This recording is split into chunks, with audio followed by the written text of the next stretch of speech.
Hi, welcome to Conversion Conversations. This is Cameron, and today I'm taking a look at Transformers Generations Legacy United Animated Universe Decepticon Motormaster.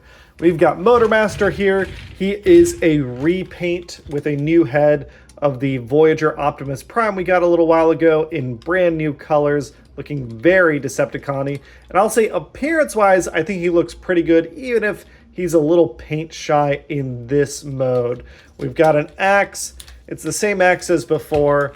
Instead of being transparent blue, it's transparent purple. It's got a dark metallic paint. I do wish there was a little bit more paint, maybe some like fading of like energy or something on the edge, or these lines filled in, something like that, but it looks fine. We've got our cab. This is our fire truck cab. This is the part where I think some added paint would have really helped. The black and the gray or black and like this light purple and light green look great. The gunmetal gray up here looks really nice. And we can see here the fiddliness, which I'll talk about in a moment. I think rims would have been painted nicely. Some headlights or the tail lights, some additional pieces, maybe the grill or something.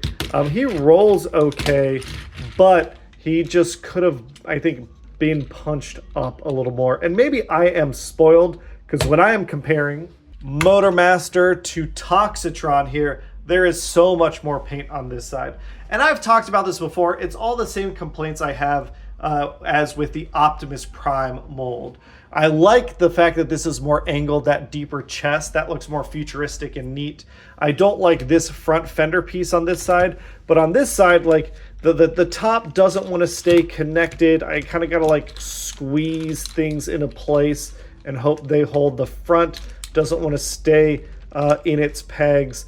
The back sections, like I feel like this peg should be attached here to help keep things a little more firm in alt mode. And this goes to the transformation as well. As nice as he might look, and he does look pretty striking, the transformation, which I've done before, I'm going to fast forward through it because I've shown it before. It just doesn't feel good. There's a little too much of like flexing the plastic to get tabs in place, looseness in the joints, things like that, which carry over into the transformation, which we're going to show right now.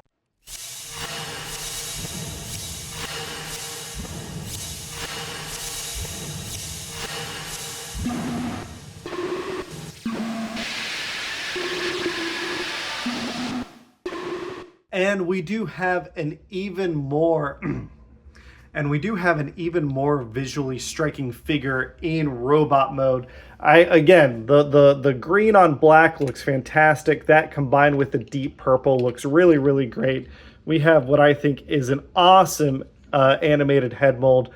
I always liked the Stunticons from the BotCon set. I never owned any of those toys, but it's really cool that we got that toy, that character again in the Generations line, but it's just a little loose. Like we can see, like his wrist is a little loose.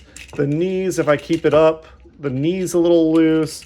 The hips and things are just a little too loose to be knocking it out of the park. He has all the same articulation as the previous Optimus Prime figure because it's the same mold.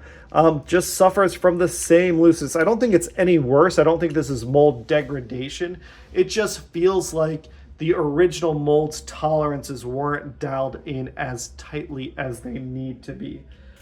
For that, and thinking about like this toy and the comparisons, if we're talking about like with the BotCon toys, I did get Toxitron. I like the exaggerated features in our torso and the limbs, and things just feel solid. Especially, and this might be unfortunate bias because I'm reviewing this guy right after I did Studio Series Optimus Prime, and that Commander Class figure feels so good in hand. Things like just click in place, they lock in place when we're doing the transformation, and that doesn't happen here, which is really unfortunate.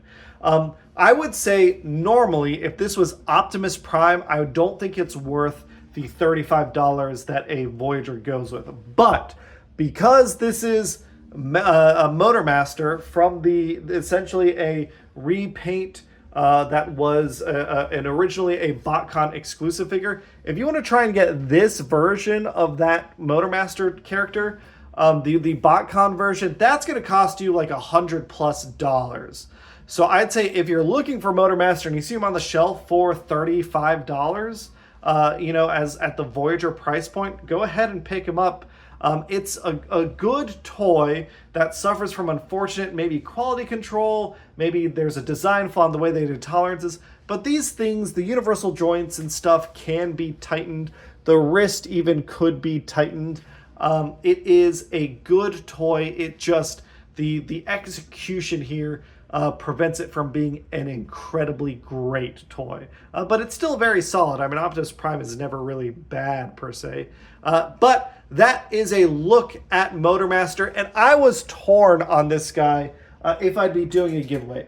I think I am holding out hope that we're getting the rest of the BotCon Stunticons. If we get more animated molds, especially because it'd be great to see some additional animated deluxe cars or things like that. He just looks good next to those figures.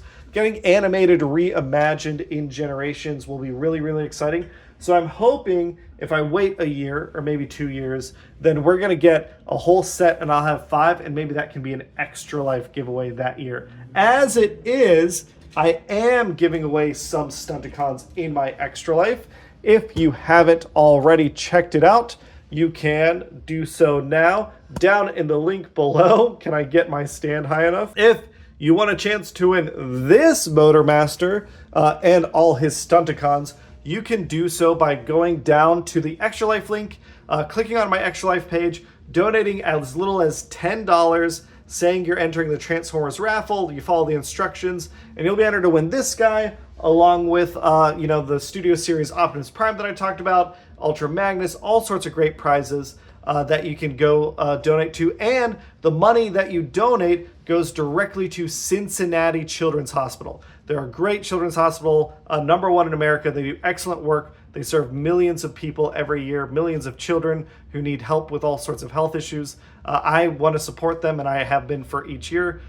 We just, as of me recording this, passed $1,000. So we're approaching our $2,000 goal, knock on wood. Hopefully it happens. And if you can donate, it's really, really appreciated. You'll win some awesome Transformers prizes and help some sick kids. Thanks, everybody. Have a great day. Bye.